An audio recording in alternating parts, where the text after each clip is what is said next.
қуттиҳои партов ки дар шафати муассисаҳои таълимӣ ва ҳам муассисаҳои то мактабӣ гузошта шудааст давоми рӯз 2 маротиба тоза карда шавад. Ин супориши раиси шаҳри Хуҷанд ба сардори корхонаи воҳиди давлатии нақлиёти санитарии шаҳр буд ки зимни нишасти матбуотӣ гуфта шуд. Раиси шаҳри Хуҷанд Маъруф Муҳаммадзода таъкид намуд ки саривақт гирифтани партовҳо ва тоза нигоҳ доштани мавзеи партовпартоӣ ба ҳусни шаҳри Хуҷанд ва ҳолати санитарии он таъсиргузор аст. هر اگه ایرادی که از جانب این یاران یک امراض یا که شخصیت گرفته بشن با این البته چاره‌جویی میکنیم. امروز حالتی سانیتری شهر گفتم ممکن است که خیلی بهتره. البته اینجا خیلی جای خوف نیست. همه بازارها زیر نظارت هستن و میکروبیولها زیر نظارت هستن. کاربر رفتیس است.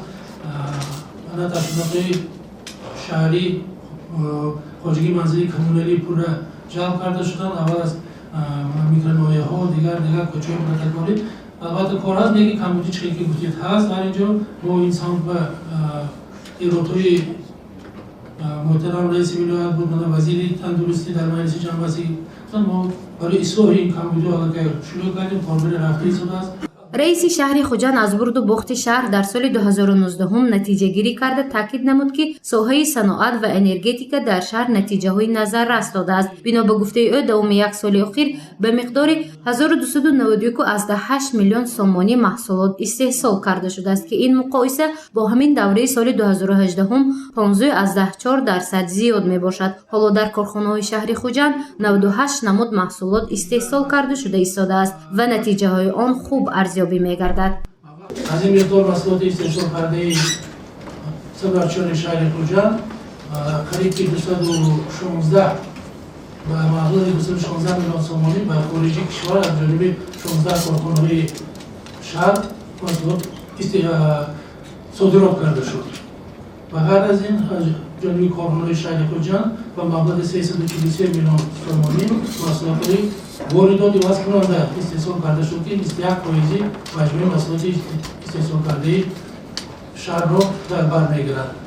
ضمن این نشست خبری اطلاع داده شد که شهروندان بیشتر به مسئله‌های تامین شدن با قطعه زمینی نزد حولکی به رئیس شهر مراجعت می‌کنند. دوم سال 2019 به 45 عائله‌های احتیاجمند از حدود شهر خوجند قطعه‌های زمینی نزد حولکی جدا کرده شده است. همچنین به 300 نفر ساکنان خوجند از شهرک سیحون 6 ساتقی یا خود 600 متر کوادراتی زمین برای بنیاد بینای استقامتی جدا کرده و صاحبانش سپرده شده است. بعضی شهروندان که از این حالت بی‌خبر بودند خانه‌هاشون ساختگی هستند. حتی در اساس پروژه بی‌واسطه پیشروی معظم ملت وقتی که شهروند علاقه مبلغش ساخته است و خانه‌اش بنیاد کرده است ما برای حجت‌گذاری نمودن اینا کمک کرده سازیم. ما خانه‌هایی که ما طریق تلویزیون شون بیان کردیم خانه نبودن برای زمین یک تخ پاسپورت ساختن به فوندامنت ساعت دو ساعت بلوک میچینن بالاش تو تکنیکی میپردازن من خانه ساختم گفته تخ پاسپورت کرده اونا باید فروش میگذاشتن. همین چیزایی ما پیشگیری کردیم بیان کردیم در منطقه‌های نامبنیاد شهر.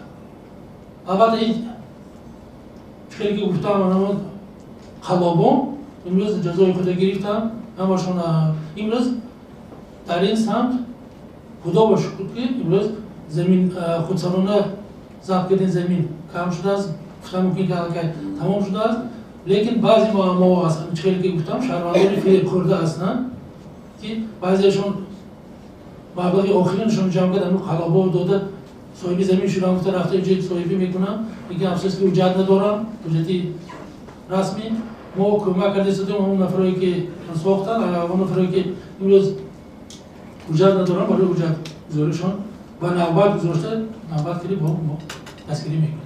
زیاد شدن سگان دایدوی بی‌صاحب بالاخره شهرداری را وادار نمود که در شهر خوجند پرورشگاه تشکیل کند. تصمیم هست اما این نقشه کی عملی می شود حالا معلوم نیست. از نظر انسانیگری و طبیعت‌ریزی خیلی گفتم ممکن است که ناجایز است لیکن امروز ما امکانات نداریم امروز که این سگ‌های در اینجا جمع کنیم و چیزی که گفتید پریود ساختگیمون نیست. من شخصا خودم همچون شهروند همچون رئیس شهر میخواهم که همین برای سگ‌ها و انشاءاتی علایده ساخته برای همچون پریود اونجا کاربری کنیم. من البته در نقشه خودم همچون شهردار دارم. اینا ما با ساختارهای مربوطه البته کاربری میکنیم.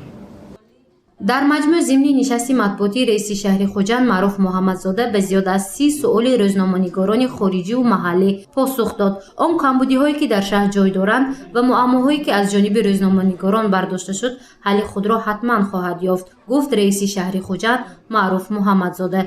گزارش مفنوشکور و نعیم جان ایوبов برای برنامه اطلاعاتی خبر.